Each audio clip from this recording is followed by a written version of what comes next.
Shri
तो देव असून त्याने दासाचं रूप धारण केलं आणि आमच्या पापांसाठी वधस्तंभावर मरण घेतलं.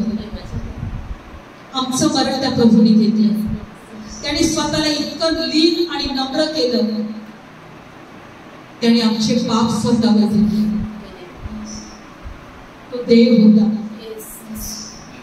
त्याच्याद्वारे आकाश पृथ्वी निर्माण झाली. सर्व सत्ता, अधिकार, सामर्थ्य आणि सर्व धनीपण त्या देवाचं होतं. तरीही त्याने आमच्यासाठी मनुष्य स्वरूप धारण केलं आणि आमच्या अपराध त्याने स्वतःवर घेतले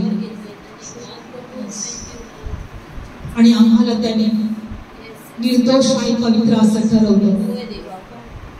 तो परमेश्वर म्हणतो, माझा एकुलता एक प्रिय पुत्र मी राखून न ठेवता तुमच्यासाठी दिला. मग त्यानंतर मी तुम्हाला सर्व काही देणार नाही का? तो प्रभू आम्हाला सर्व काही द्यायला समर्थ आहे. पण ज्या प्रभूने आमच्यासाठी वधस्तंभाचं मरण घेतलं, दासाचं रूप धारण केलं, आमच्यासाठी तो इतका नम्र आणि लीन झाला. फक्त त्या प्रभूचं गौरव आम्ही करायला शिकायला पाहिजे. त्या प्रभूला आम्ही उंच करायला शिकायला पाहिजे. त्या प्रभूच्या वचनात आम्ही राहायला शिकायला पाहिजे. त्या प्रभूला फळ द्यायला आम्हाला शिकायला पाहिजे.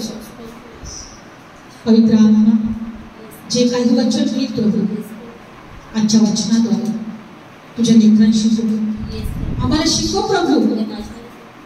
मूक माझी असू दे पण शब्द तुझे असू दे प्रभू. आज आम्हाला प्रत्येकाला आशीर्वादित कर. या वचनाद्वारे प्रत्येकाला स्पर्श कर. हे वचन आमच्या जीवनामध्ये फळ देणार असू दे. प्रत्येकाला स्पर्श कर. येशूच्या नावात प्रार्थना करते. आमेन. Praise the Lord. बोला येशू मसीह की जय. बोला राजाओं की राजा की जय. बायबल मध्ये दिलेलं आहे की ज्या वेळेस आपण मागच्या वेळेस पाहिलं की प्रेसिडेंटच्या कृत्यामध्ये प्रेसिड लोक 120 लोक माडीवरच्या घरात बसले होते आणि एकचित्त होऊन प्रार्थना करत होते. काय करत होते? आणि स्वर्गातून अग्नीचं सामर्थ्य उतरलं. Praise the Lord. प्रेसिडेंटचं कृत्य काढूया. आणि बायबल सांगतं स्वर्गातून काय उतरलं? मोठं सामर्थ्य उतरलं, मोठा अग्नी उतरला. आणि बायबल मध्ये दिलेलं आहे की प्रत्येक जण पवित्र आत्म्याने भरले गेले. Praise the Lord. आम्ही मागच्या आठवड्यामध्ये पाहिलं होतं.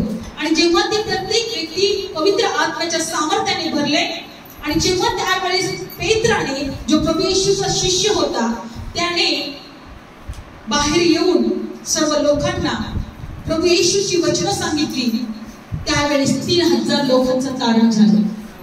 Praise the Lord. किती लोकांचं? 3000 लोकांचं तारण झालं. आणि बायबल मध्ये दिलेलं आहे की परमेश्वराने आम्हाला प्रत्येकाला आमचं तारण व्हावं, आम्हाला सार्वकालिक जीवन मिळावं म्हणून निवडलेलं आहे. आणि परमेश्वराची इच्छा आहे की आता आमच्याद्वारे जे लोक नाश पावत आहे त्यांचं तारण व्हावं. काय व्हावं? आणि आज आपण या वचनातून शिकणार आहोत की आता आम्हाला जर निवडले प्रभूंनी तर आम्हाला काय द्यायचं आहे? फळ द्यायचं आहे. काय द्यायचं आहे? फळ द्यायचं आहे. आम्हाला निष्फळ असं राहायचं नाही. आम्हाला एकच आमचा उद्देश ठेवायचा आहे की आमच्या जीवनाद्वारे फळ द्यायचं आहे. बायबलमध्ये दिलेलं आहे का ह्या लोकांचं रोजचं जीवन कसं होतं. काढूया आपण वचन सलोनी ही लाईट लावू. प्रेषितांचं कृत्य आणि 2रा अध्याय 42 वचन.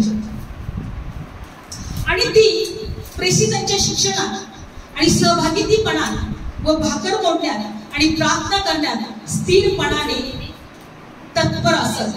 बघा ती मंडळी जे परमेश्वराचे शिष्य, प्रभू येशूचे शिष्य, लक्षपूर्वक ऐका, ते देवाच्या शिक्षणात आणि सहभागीपणात आणि भाकर मोडण्यात आणि प्रार्थना करण्यात स्थिरपणे तत्पर असत.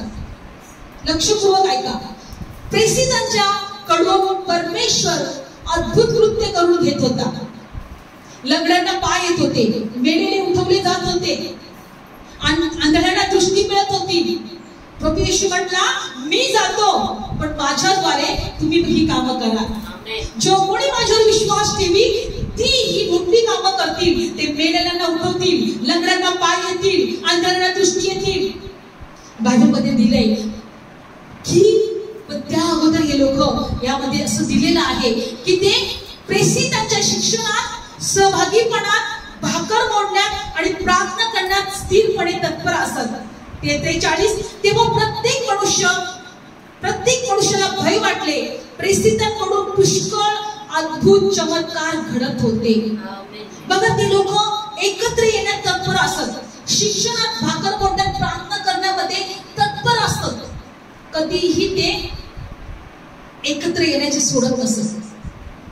आणि बायबलमध्ये दिलेलं आहे की प्रत्येक मनुष्याला त्यांच्याकडून भय प्राप्त झाले, कारण प्रेषितांकडून पुष्कळ अद्भुते आणि चमत्कार घडत होते. Praise Lord. माझी इच्छा आहे की अशा प्रकारे आपण एकत्र आलो पाहिजे, आपण प्रार्थना केली पाहिजे, आपण देवाच्या शिक्षणात राहिलं पाहिजे, तत्पर राहिलं पाहिजे. भाकर मोडण्यात एकत्र म्हणजे बायबल सांगतो देवाचं वचन एकत्र ऐकण्यासाठी एकत्र जमत होते. आणि देव त्या प्रेषितांकडून अद्भुत कृत्य करून घेत होता, चमत्कार करून घेत होता. देवाची इच्छा आहे की आमच्याद्वारे असे चमत्कार व्हावे. आणि म्हणून आम्ही एकत्र आलो पाहिजे, आम्ही देवाच्या शिक्षणात राहिलं पाहिजे, आम्ही रोज प्रार्थना केली पाहिजे. आज आपण संध्याकाळी प्रार्थनेला एकत्र बसतोय, कितीतरी मोठी गोष्ट आहे ही. कितीतरी चमत्कार आपण बघत आहे, कितीतरी प्रार्थनेचं उत्तर आपल्याला मिळत आहे. ही देवाची कृपा आहे, हे सहज नाहीये, देवामुळे आहे. Praise Lord. आणि बायबलमध्ये दिले 44 वचन. तेव्हा विश्वास धरणारे सर्व एकत्र होते. म्हणा, विश्वास धरणारे सर्व एकत्र होते. विश्वास धरणाऱ्यांना एकत्र राहायचं आहे. जर आम्हाला अद्भुत चमत्कार पाहायचा असेल, विश्वासणारे सर्व एकत्र होते. सैतानाची इच्छा आहे की विश्वासणारे एकत्र राहू नये. तो दुभावणीचा आत्मा पाठवेल, फूट पाडायचा आत्मा पाठवेल. सर्व दुष्ट आत्मे आमच्या विरोधात मीटिंग भरवतात. तुम्हाला माहिती, जशी आमची मीटिंग भरवते, मोठ्या प्रार्थना भरतात, आमच्या सैतानाची पण मीटिंग भरते. आणि तिथे आमच्या विरोधात त्यांचे प्लॅनिंग चालतात. यांच्यामध्ये फूट कशी पाडायची, यांना वेगळं कसं करायचं, यांना अस्थिर कसं करायचं, यांचं मन दुसरीकडे इकडे तिकडे कसं भटकवायचं. बायबल सांगतं का ते स्थिरपणाने तत्पर असत. कशामध्ये? शिक्षणात, सहभागीपणात, भाकर मोडण्यात, प्रार्थना करण्यात स्थिरपणे तत्पर असत. आणि प्रत्येक प्रेषितांकडून पुष्कळ अद्भुत आणि चमत्कार घडत असत. आज आमच्या जीवनात असे चमत्कार घडले पाहिजे अशी माझी इच्छा आहे.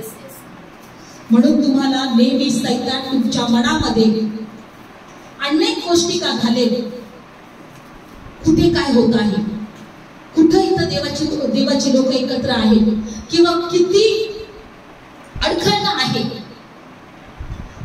बऱ्याच गोष्टी आम्हाला एकत्र लक्षपूर्वक ऐका. बायबल सांगतं 44 वचन, तेव्हा विश्वास धरणारे सर्व एकत्र होते. त्यांचे सर्व काही सामायिक होते. विश्वास धरणारे कसे होते? विश्वासणारे जेव्हा एकत्र येते अद्भुत गोष्टी घडल्या जातील. Praise Lord. विश्वासणारे जेव्हा एकत्र येतील अद्भुत गोष्टी घडल्या जातील. पण विश्वासणाऱ्यांना आज एकत्र येण्याचं महत्व कळालेलं नाही. जो तो आपापल्या गोष्टी बघत आहे. माझं असं, मी तसा आणि तो तसा. माझं असं, मी असा आणि ती तशी, तो तसा. हे आमचे विचार, हे देवाचे विचार नाहीयेत. हे देवाचे विचार नाहीयेत. हे पवित्र आत्म्याचे विचार नाहीयेत. हे सैतानाचे विचार आहेत. सैतान कधीच आम्हाला एकत्र येऊ देणार नाही. त्याची इच्छा नाही मोठं सामर्थ्य उतरावं, मोठा अभिषेक उतरावा, अद्भुत आणि चिन्ह चमत्कार व्हावे आणि देवाच्या लोकांचं तारण व्हावं. तो चोरी करणारा, घात करणारा, नाश करणारा आहे. एकच इच्छा आहे त्याची, एकच योजना आहे का प्रत्येक मनुष्याचा नाश व्हावा. काय व्हावा? नाश व्हावा. लक्षपूर्वक ऐका. आणि म्हणून तो नेहमी तत्पर असतो आमच्यामध्येच काय करायला? फूट पाडायला, आमच्यामध्येच गोंधळ घालायला. लक्षपूर्वक ऐका. आज आम्हाला शिकायचं आहे की देवाला आम्हाला एकत्र करायचं आहे. आमच्या जीवनाच्या द्वारे चिन्ह चमत्कार आणि साक्ष्य घडवायचे आहे. लक्षपूर्वक ऐका. पुढचं वचन काय? 46. ते दररोज मंदिरात एक चित्ताने तत्परतेने एकत्र जमत घरोघरी भाकर पडत असत आणि मोठ्या आनंदाने मोकळ्या मनाने एकत्र अन्न खात असत. दररोज बायबलमध्ये दिले ते मंदिरात एकत्र येत. कुठे येत? आणि तत्परतेने एकत्र जमत घरोघरी भाकर पडत आणि मोठ्या आनंदाने मोठ्या मनाने एकत्र भाकर खात. आणि 47 देवाची स्तुती करत असत आणि सर्व लोकांची कृपा त्यांच्यावर होती आणि प्रभू तारण पावत असलेल्यांना दररोज त्यांच्यात मिळवत असे. एकत्र येण्याचं सामर्थ्य किती आहे? तारण पावणाऱ्यांना प्रभू त्यांच्यामध्ये मिळवत असे. जर तुमच्यामध्ये तारण पावणारे एकत्र येत नसतील तर काहीतरी गडबड आहे. तुम्ही एकत्र एक चित्त होत नाही, एक चित्त प्रार्थना करत नाहीये, तुम्हाला देवाचं वचन कळत नाहीये, किंवा तुम्ही कुठंतरी तुमचं मन इकडे तिकडे भटकू देत आहे. अद्भुत चिन्ह चमत्कार जर आमच्या जीवनात व्हावे असं वाटत असेल, आम्हाला एकत्र येणं गरजेचं आहे. तारण पावलेले प्रभू त्यांच्यामध्ये एकत्र आणत असत. आज आमच्यामध्ये आमचेच लोक आमचे अजून बदलत नाहीये. त्यांना देव कळत नाहीये. ते सैतानाच्या तावडीत आहेत, नाशाच्या मार्गात आहेत. कारण आम्हाला एकत्र येण्याचं महत्व अजून कळालेलं नाही. जेव्हा आम्ही एकत्र येऊ, आमच्या लोकांसाठी आम्ही प्रार्थना करू, आमच्या लोकांचं तारण होईल, त्यांना सार्वकालिक जीवन मिळेल, त्यांना देवाचं भय प्राप्त होईल, अद्भुत चिन्ह चमत्कार होईल. म्हणून माझी इच्छा आहे की जितकेही लोक तुम्ही थोडे जरी असले तरी देवाच्या पायाजवळ बसूया, तरी देवाकडे प्रार्थना करूया, देवाची स्तुती करूया. लोकांकडे बघून एकत्र यायचं सोडू नका. Praise Lord. आज आम्हाला देवाने यासाठी निवडले की आम्ही देवाकडची चांगली कामं करावी. काय करावी? आम्ही चांगली कामे करावी. म्हणा चांगली कामे करावी. आणि म्हणून आज आता वचनातून पाहणार आहोत की ज्या वेळेस आम्ही बायबलमध्ये दिलेलं आहे की आमचं पुनरुत्थान होणार आहे. Praise Lord. येशू मेला आणि तिसऱ्या दिवशी तसं आम्ही पण मरू आणि पुन्हा उठणार आहोत. Praise Lord. काय होणार आहे? मेल्यानंतर आम्ही. आणि बायबल सांगतं की ज्यांनी चांगली कामे केली ते पुनरुत्थानासाठी आणि ज्याने वाईट कामं केली ते न्यायाच्या पुनरुत्थानासाठी बाहेर येतील. लक्षपूर्वक ऐका. आम्हाला देवाने जीवन दिलंय, आयुष्य दिलंय, वेळ दिलाय, समय दिलाय, या पृथ्वीवर ठेवलेला आहे, या जगात जिवंत ठेवलेला आहे. बायबल सांगतं असा वेळ येणार आहे, आम्ही मेल्यानंतर आम्ही पुन्हा उठवले जाणार आहोत. आम्ही मेल्यानंतर पुन्हा उठवले जाणार. आणि ज्यांनी चांगली कामं केली त्यांचा पुनरुत्थान होणार आहे स्वर्गासाठी. आणि ज्यांनी चांगली कामे नाही केली, वाईट कामे केली, ते न्यायासाठी त्यांचं पुनरुत्थान. ते न्यायासाठी तुझा न्याय ठरवण्यात येईल. काय काय होण्यात येईल? चांगली कामे करावी म्हणून देवाने आम्हाला निवडले. लक्षपूर्वक ऐका, काय करावी? चांगली कामे करावी. म्हणून वचन वाचूया. यूहन्ना शुभवर्तमान 5वा अध्याय आणि 29 वर्ष वाच माईक मध्ये. यूहन्ना शुभवर्तमान 5वा अध्याय 29 वचन.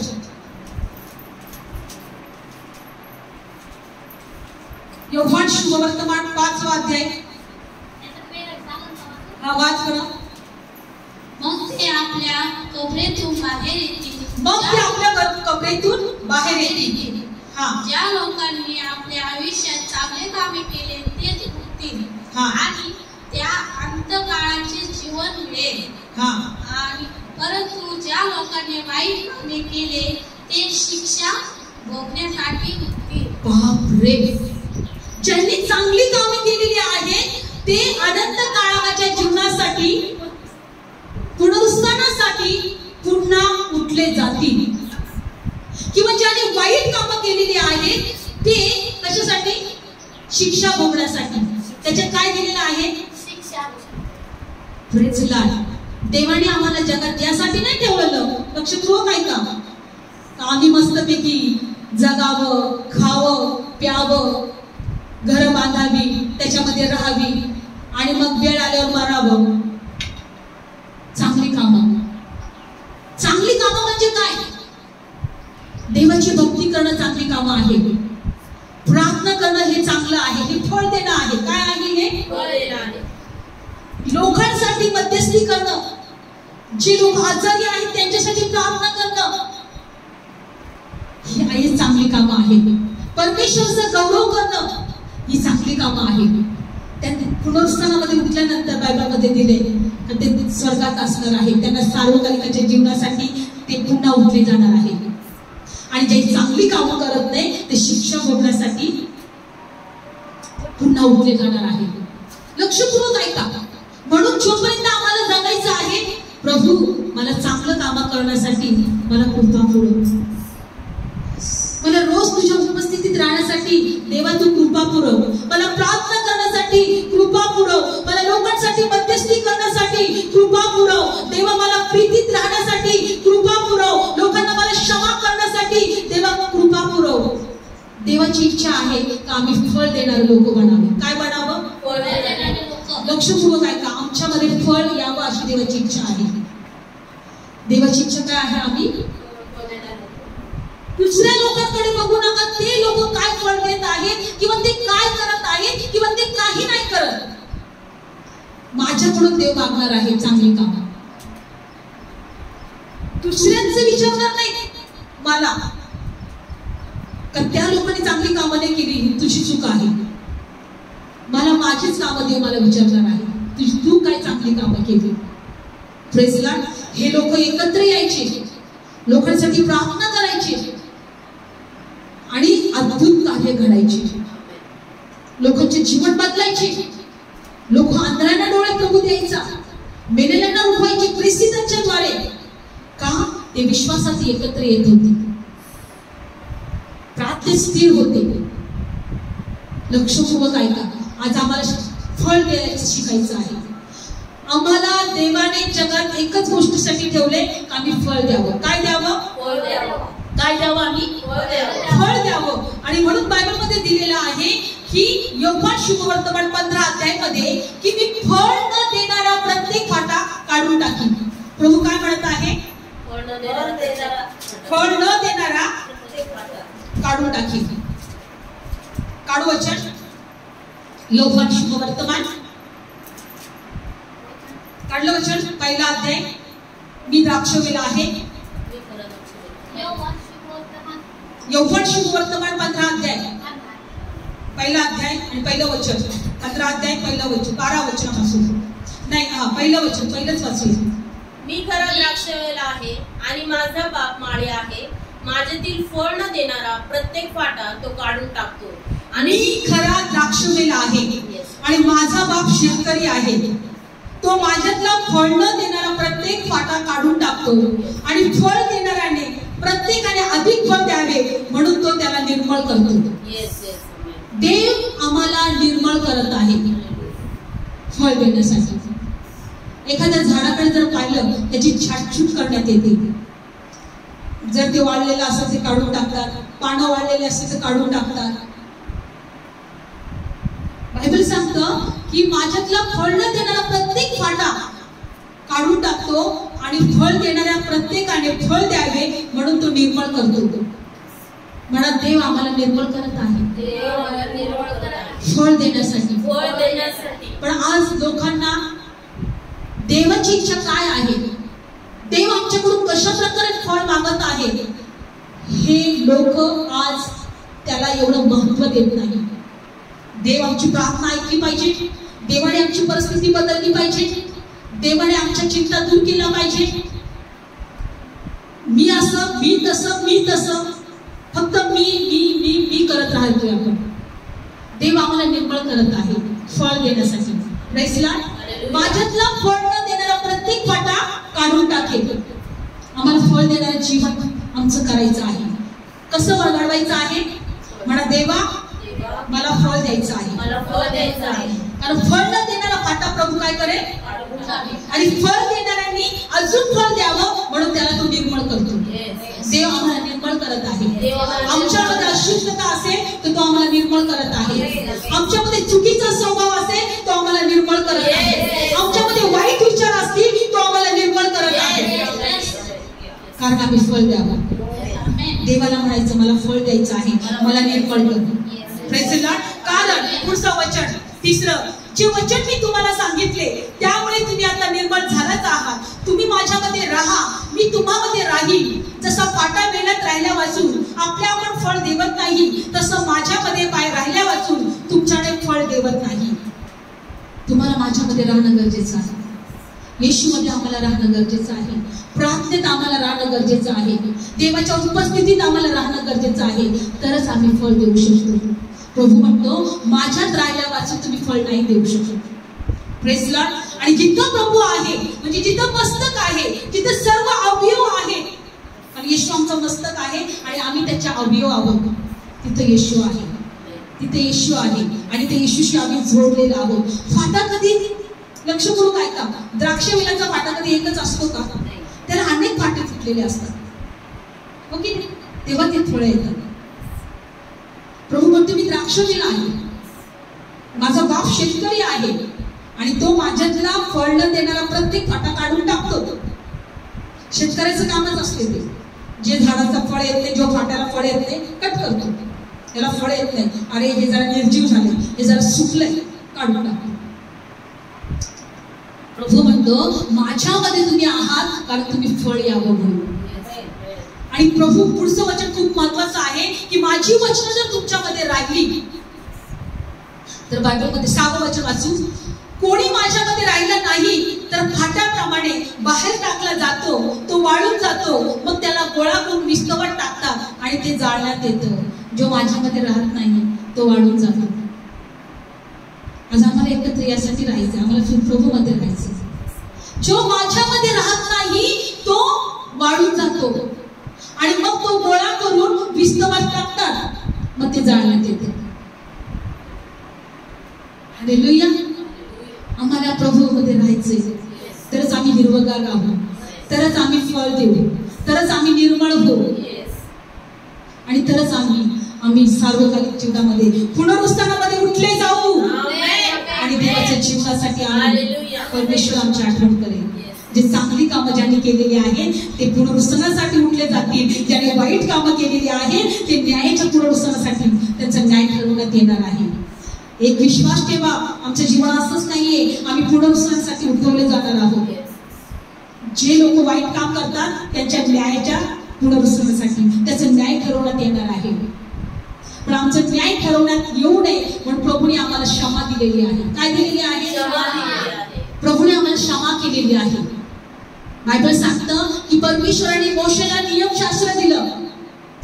नियमशास्त्रामध्ये 10 आज्ञा नाही, 600 आज्ञा होत्या, पण मुख्य 10 आज्ञा होत्या. पहिली आज्ञा होती की तुझा पूर्ण जीवाने, पूर्ण शक्तीने, सामर्थ्याने तुझा देव परमेश्वर याच्या स्तुती कर. दुसरी आज्ञा तुझ्या शेजाऱ्यावर प्रेम कर. तिसरी आज्ञा आई वडिलांवर प्रेम कर. चोरी करू नको, घात करू नको, व्यभिचार करू नको. अशा 10 आज्ञा होत्या. आणि त्या आज्ञाच्या शेवटी असं लिहिलं होतं की जो कोणी ह्या आज्ञा पाळणार नाही तो नाश होईल. Praise the Lord. जो कोणी आज्ञा पाळणार नाही त्याच्यावर श्राप येतील. पण बायबलमध्ये दिले एकही नीतिमान नव्हता, एकही धार्मिक नव्हता, सर्वांनी पाप केलं आणि सर्वांमध्ये मरण आलं, सर्व श्रापित झाले. मग देवाने आपला प्रिय पुत्राला या जगात पाठवलं. काय केलं? प्रिय पुत्राला ह्या जगात पाठवले.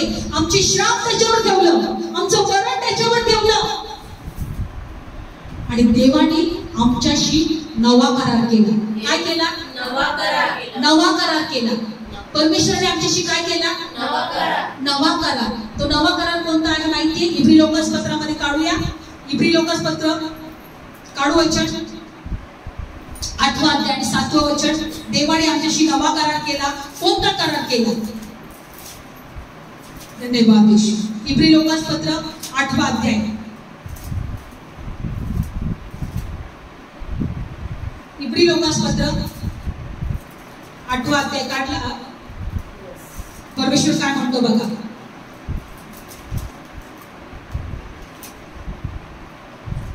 8 वचन 8 अध्याय 8. परंतु लोकांत दोष लावून तो म्हणतो, पहा प्रभू म्हणतो असे दिवस येत आहे की त्यात मी इस्रायलच्या घराण्याशी यहूदाच्या घराण्याशी नवा करार करीन.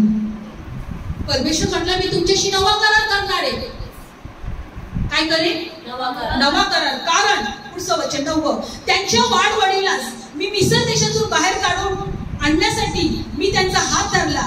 त्या दिवशी त्यांच्याशी जो करार मी केला त्याप्रमाणे हा नव्हे, कारण त्या माझ्या करारात ते राहिले नाही. मी त्यांच्याकडे दुर्लक्ष केले असे प्रभू म्हणतो. तर त्या दिवसानंतर मी इस्रायलच्या घराण्याशी जो करार करीन तो हाच असे प्रभू म्हणतो. मी त्यांच्या मनात माझे नियम घालीन, त्यांच्या हृदयावरती लिहीन. मी त्यांचा देव होईल आणि ते माझे लोक होतील. तेव्हा प्रभूला ओळखा असे म्हणून प्रत्येक आपल्या शेजाऱ्याला, प्रत्येक आपल्या भावाला शिकवणार नाही, कारण त्यांच्यातील लहानापासून मोठ्यापर्यंत सर्व मला ओळखतील.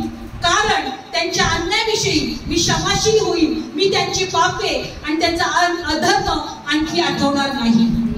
प्रभू म्हणतो मी त्यांच्याशी नवा करार करेन. मी त्यांची पापे आठवणार नाही, मी त्यांच्या अधर्म आठवणार नाही, मी त्यांच्या पापांची क्षमा करीन.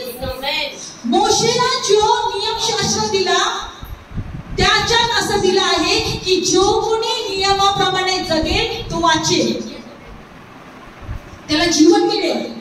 पण येशूच्या द्वारे जो नवा करार देवाने आमच्याशी केला, मी तुमच्या अपराध पुसून टाकेल, मी तुमच्या अधर्म पुसून टाकेल, मी तुमच्या अन्यायाची क्षमा करेल, मी तुमच्याशी नवा करार करत आहे.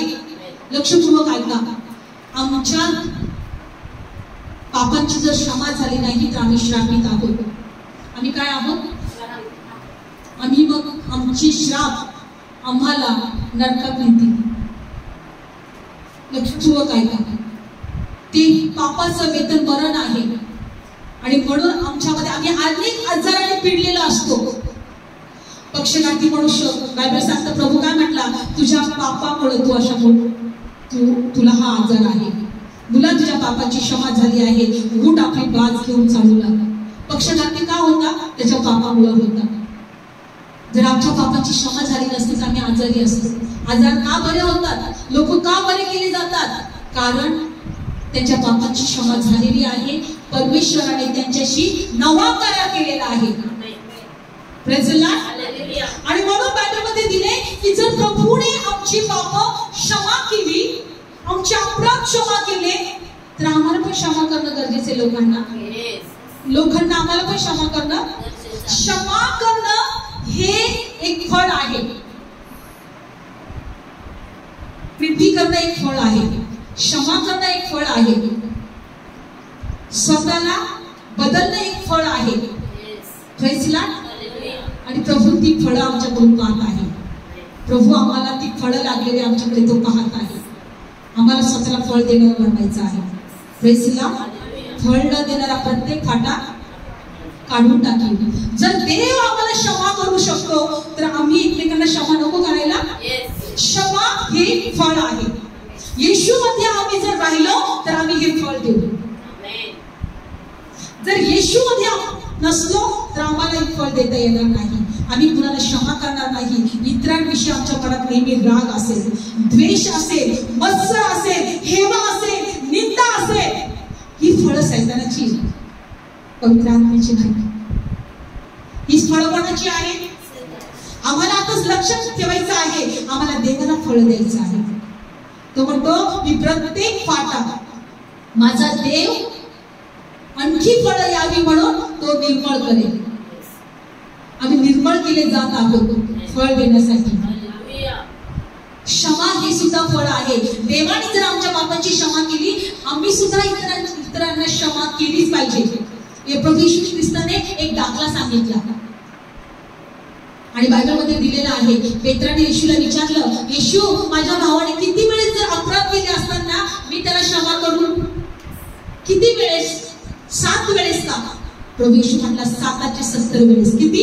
770 वेळेस. आणि म्हणून एक दाखला सांगितला. मत्ते शुभवर्तमान 18व्या अध्यायामध्ये जाऊया. प्रभू येशूने हा दाखला सांगितला. हा दाखला आम्हाला यासाठी आहे की आम्ही फळ द्यावं. काय द्यावं?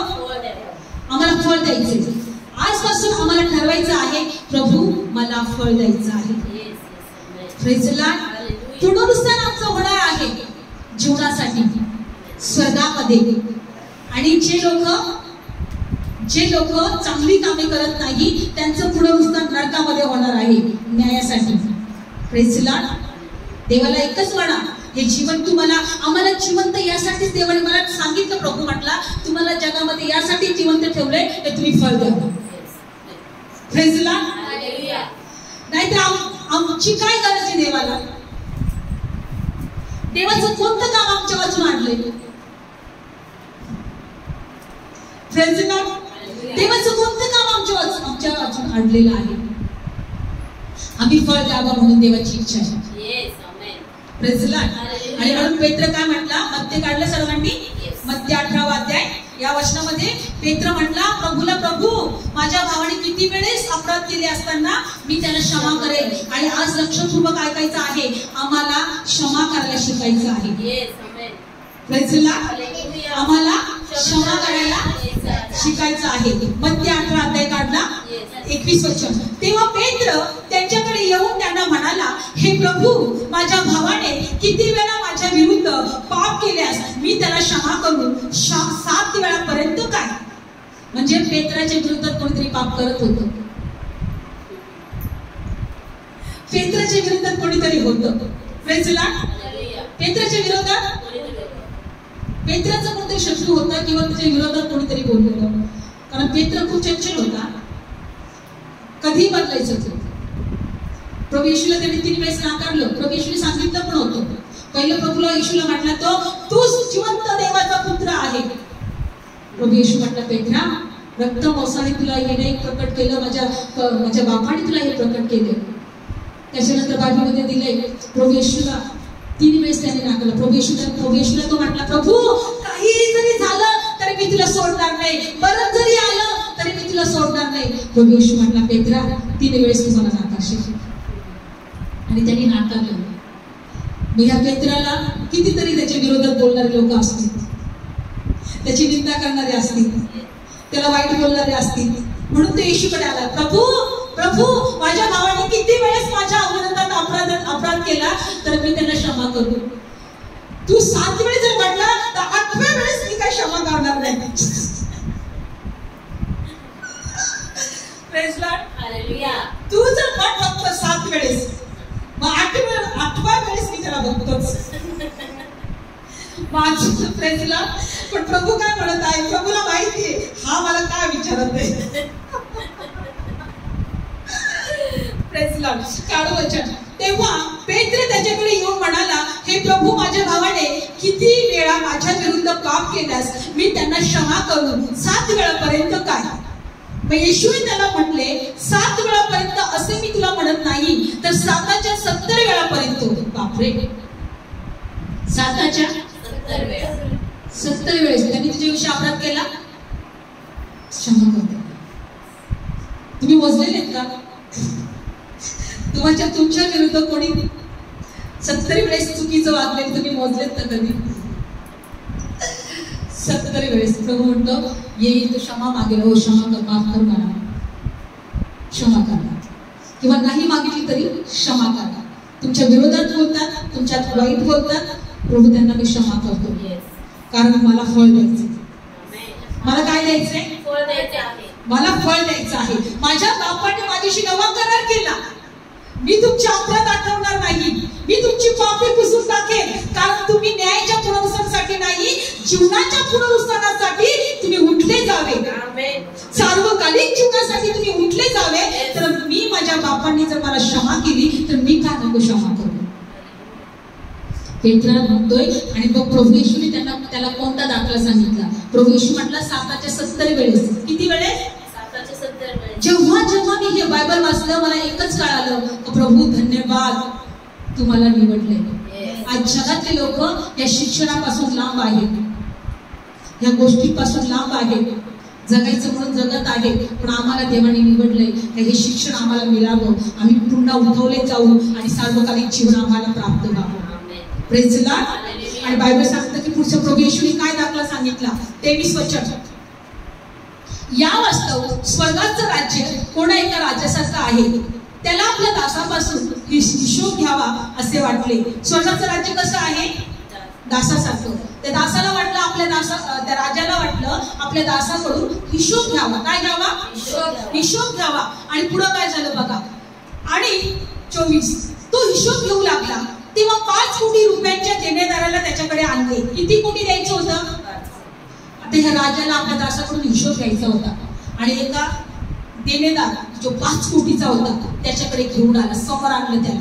आणि काय झालं बघा पुढचं वचन, 24 वचन. 25. परंतु फेड करायला त्याच्याजवळ काही नसल्यामुळे त्याच्या धन्याने त्याला आज्ञा दिली की त्याला त्याची बायको, त्याची लेकरं जे काही आहे त्याचं विकावा आणि फेड करावी. बायबल सांगतं की त्या दासाला त्या राजाकडे आणले. त्या राजाचं त्याला 5 कोटी द्यायचे होते, एवढं कर्ज होतं. त्या राजाकडून कर्ज घेऊन घेऊन घेऊन 5 कोटी झाले होते. द्यायलाही तयार नव्हता.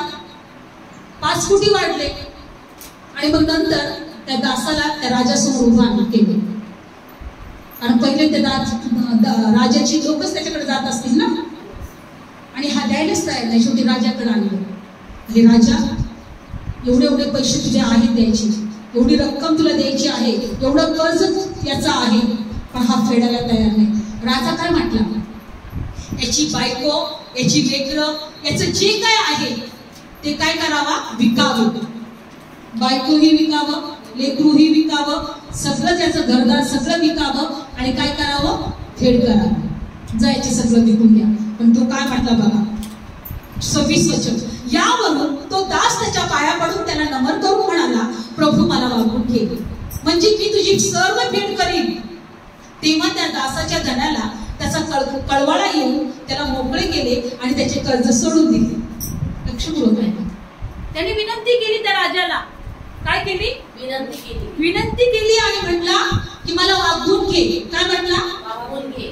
आणि बायबल मध्ये दिलेलं आहे की त्या राजाला त्याचा कळवळा आला. त्याचे सर्व कर्ज काय केले? त्याचे सर्व कर्ज माफ केले, सोडून दिले.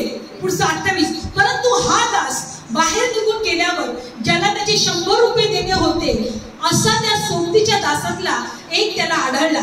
तेव्हा त्याला धरून त्याची नरडी आवळून म्हणाला, तुझ्याकडे माझे येणे आहे, फेडून टाक. आता बघा, या दासाला 5 कोटी क्षमा केली. किती? 5 कोटी. पण आता ह्या दासाचे कुणाचे तरी 100 रुपये देणं होते. किती? 100. आणि हा जेव्हा तो चालला, आता त्याला 100, त्याला क्षमा झाली, याचा रुबाब वाढी, आता क्षमा झाली, आता हा कर्जमुक्त झाला. पण जेव्हा त्याला कळालं, अरे याच्या पुढे मला 100 येणं माझं, यांनी माझे 100 घेतले होते, यांनी दिलंच नाही, आता मी बघतो त्याच्याकडे. आणि त्याची नरडी आवडली. या क्षमा मिळालेल्या मनुष्याने काय केली? त्याची नरडी आवडली. आणि त्याला म्हणाला, तुझ्याकडे माझ्याकडे माझ्या जे काय आहे ते फेडून टाक. काय म्हटलं? तुझ्याकडे माझे जे काय आहे ते फेडून टाक. पण तो काय म्हटला बघा पुढचं वचन 29. यावरून त्याच्या सोबतीचा दास त्याला पाया पडून त्याला विनंती करून म्हणाला मला वागवून घे म्हणजे मी तुझी फेड करेन. मला काय कर ह्या वेळेस, मला वागवून घे, मला क्षमा कर, मी तुझी फेड करेन. पण यांनी काय केलं बघा 31. मग याने काय केले, त्याच्या सोबतीच्या दासांना 30वं वचन, तरी हा मान्य होईना तर याने जाऊन कर्ज फेडीपर्यंत त्याला तुरुंगात टाकले.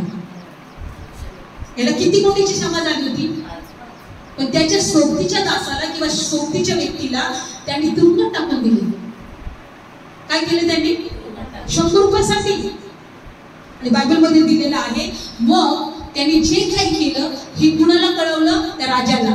कुणाला कळवलं, ज्या राजाने याचे 5 कोटी क्षमा केले होते त्या राजापर्यंत ही बातमी गेली. कोणापर्यंत गेली, आपल्या वाटतं राजापर्यंत जातो. पुढची गोष्ट मग काय झालं, आणि मग 32 वचन, तेव्हा त्याच्या धण्याने त्याला आपल्या जवळ बोलावले व त्याला म्हटले, अरे दुष्टा, तू मला विनंती केली म्हणून मी सर्व कर्ज सोडले. जशी मी तुझ्यावर दया केली तशी तूही आपल्या सोबतीच्या दासावर दया करायची नव्हती काय. आणि त्याच्या धनाने रागे भरून तो ते सर्व कर्ज फेडीपर्यंत त्याला दंड करणाऱ्यांच्या हाती दिला. जर तुम्ही प्रत्येक आपल्या अंतःकरणापासून आपल्या भावाला क्षमा करणार नाही तर माझ्या स्वर्गातील बापही तुमच्याविषयी तसंच करेल. मध्ये दिले, शेवटी त्याला काय दिला, दंड दिला. तुम्ही जर क्षमा करणार नाही तर तुमचा स्वर्गातला बाप पण तुम्हाला दंड देईल. क्षमा हे फळ आहे, प्रीती हे फळ आहे, प्रार्थना करणं हे फळ आहे, वचनात राहणं फळ आहे, एकत्र येणं फळ आहे. आम्हाला फळ देणारं जीवन आम्हाला बनवायचं आहे. प्रभूला एकच म्हणते, प्रभू जोपर्यंत मी जिवंत आहे मला फळ देणारं बनव. माझ्या जीवनाद्वारे तुला फळ येऊ दे. फळ येऊ नये ही सैतानाची इच्छा आहे. लक्षपूर्वक ऐका, कारण फळ न देणारा फाटा काढून टाकतो. फळ न देणारा फाटा. आज प्रभू येशू आमच्यासाठी प्रार्थना करत आहे की आम्हाला या भूमीवर असावं, कारण प्रभूला आमच्याकडून फळ पाहिजे. म्हणून त्यांनी एक दाखला सांगितला अंजिराच्या झाडाला. बायबल सांगतं तो माळी 3 वर्षापासून त्या अंजिराच्या झाडाकडे यायचा, फळ येतात की नाही बघायला. किती वर्षापासून, काढून ते वचन, 3 वर्षापासून. शेवटचं वचन लूक शुभवर्तमान 13 अध्याय. लूक शुभवर्तमान 13 अध्याय. जर तुम्ही फळ देणारे असाल तर तुमच्या प्रार्थनेचं उत्तर मिळेल. जर तुम्ही फळ देणारे असाल तर तुम्ही आशीर्वादित व्हाल. तुमच्या जीवनात चांगलं आरोग्य असेल, शांती असेल, देवाची कृपा असेल, देवाची उपस्थिती असेल. फळ देणारं बनूया. हालेलुया. लूक शुभवर्तमान 13 अध्याय आणि 6वं वचन. तेव्हा त्याने दाखला सांगितला, कोणा एकाने द्राक्षवनात लावलेले एक अंजिराचे झाड होते. काय लावले होते, अंजिराचे झाड. त्यावर तो फळ पाहायला आला. लूक शुभवर्तमान 13 अध्याय. काढलं वचन, लूक शुभवर्तमान. बायबल सांगतं की कोणा एकाचे द्राक्षावनात लावलेले एक अंजिराचे झाड होते. कोणते झाड होते, कुठे लावले होते ते, द्राक्षावनामध्ये. त्याला तो फळ पाहायला आला परंतु त्याला काही सापडले नाही. Praise the Lord. लक्षपूर्वक ऐका, आपण अन्य जातीचे होतो पण आपण द्राक्षावनात लावले गेलो. Praise the Lord.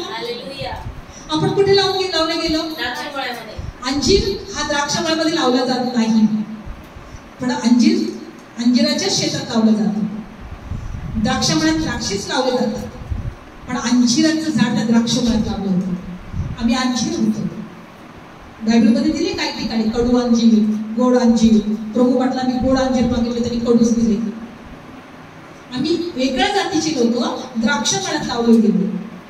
वेगळ्या जातीचं फळ होतं पण ते द्राक्षावनात लावलं. आणि बायबल सांगतं की त्याला फळ पाहायला तो द्राक्षमाळी आला. पुढचं 7वं. तेव्हा द्राक्षामाळ्याची जोपासना करणाऱ्याला म्हटले, मी 3 वर्ष ह्या अंजिराला फळ पाहायला येतो, मला काहीच सापडले नाही, ते तोडून टाक, उगीच याचा भार या भूमीला का असावा. त्या अंजिराच्या झाडाला काहीच फळ येत नव्हतं. 3 वर्षापासून काहीच फळ नाही. तो द्राक्षफळाचा माळी म्हटला किंवा तो मालक म्हटला त्या माळीला, तो जोपासना करणाऱ्याला म्हटला, अरे 3 वर्षापासून मी एक फळ पाहायला येतोय आणि याला काहीच फळ येत नाही, तू तोडून टाक. हे जमिनीला भार का? जमिनीला भार नका. जमिनीला भार होऊ नका, फळ द्यायला शिकू. बायबलमध्ये दिलेलं आहे. मग काय झालं बघा.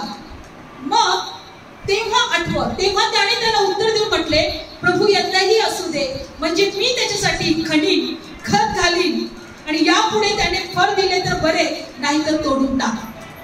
मी खणीन, मी खत घालीन, मी पाणी घालीन, मी जोपासना करेन.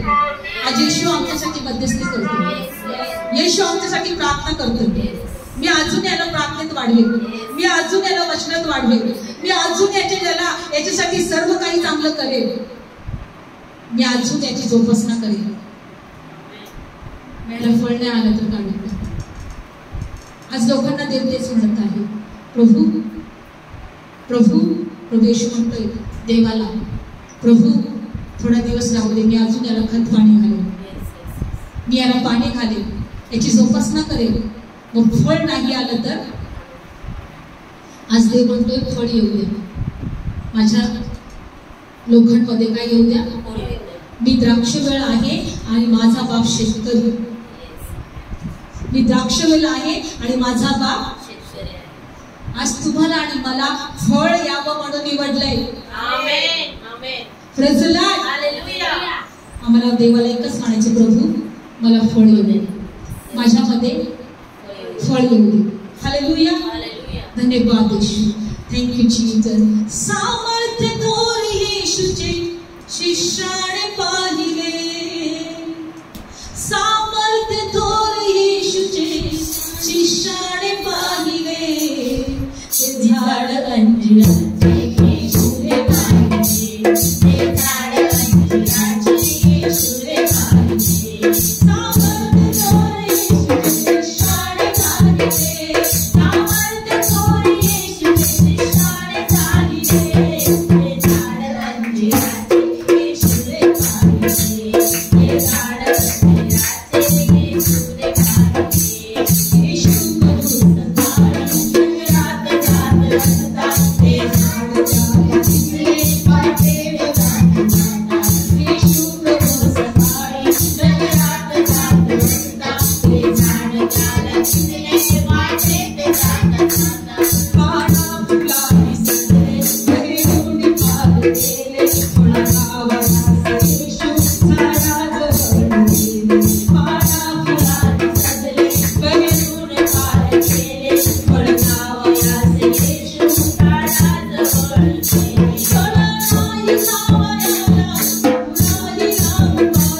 फळ नाही खावयाला, प्रभू नाही खावयाला, प्रभू नाही राहू पाशी, प्रभू नाही राहू पाशी, उपयोग काय झाला, प्रभू नाही राहू पाशी. ते झाड अंजिराचे येशूने पाहिले, ते झाड अंजिराचे येशूने पाहिले. सामर्थ्य थोर येशूचे शिष्याने पाहिले, सामर्थ्य थोर येशूचे शिष्याने पाहिले. ते झाड अंजिराचे येशूने पाहिले, ते झाड अंजिराचे येशूने पाहिले. ओ मायाने प्रभूला आज्ञा केली, मायाने प्रभूला विनंती केली. एक वर्षभर असू द्या याला भूमी भरती, एक वर्षभर असू द्या याला भूमी भरती. जर फळ नाही त्याला टाकून टाका भरती, जर फळ नाही त्याला टाकून टाका भरती, जर फळ नाही त्याला टाकून टाका भरती.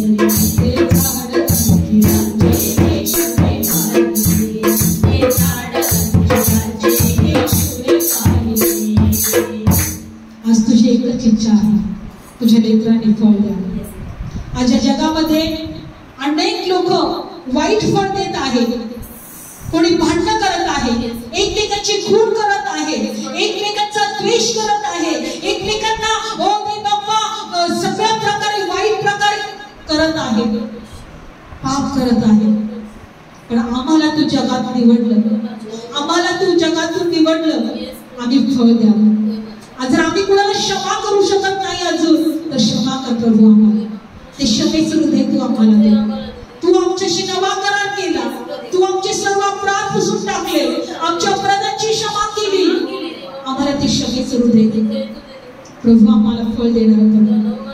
इथं प्रत्येक तुझ्या लेकरांना आशीर्वाद दे, तुझ्या लेकरांना तुझ्या कृपेत घे, तुझ्या लेकरांना तुझ्या पंखाखाली सुरक्षित ठेव, तुझ्या लेकरांचं जीवन फळ देणारा बनव. आमच्या जीवनाद्वारे तुझं प्रभू येशूच्या नावात प्रार्थना करते. आमेन. बोलो येशू मसीह की जय.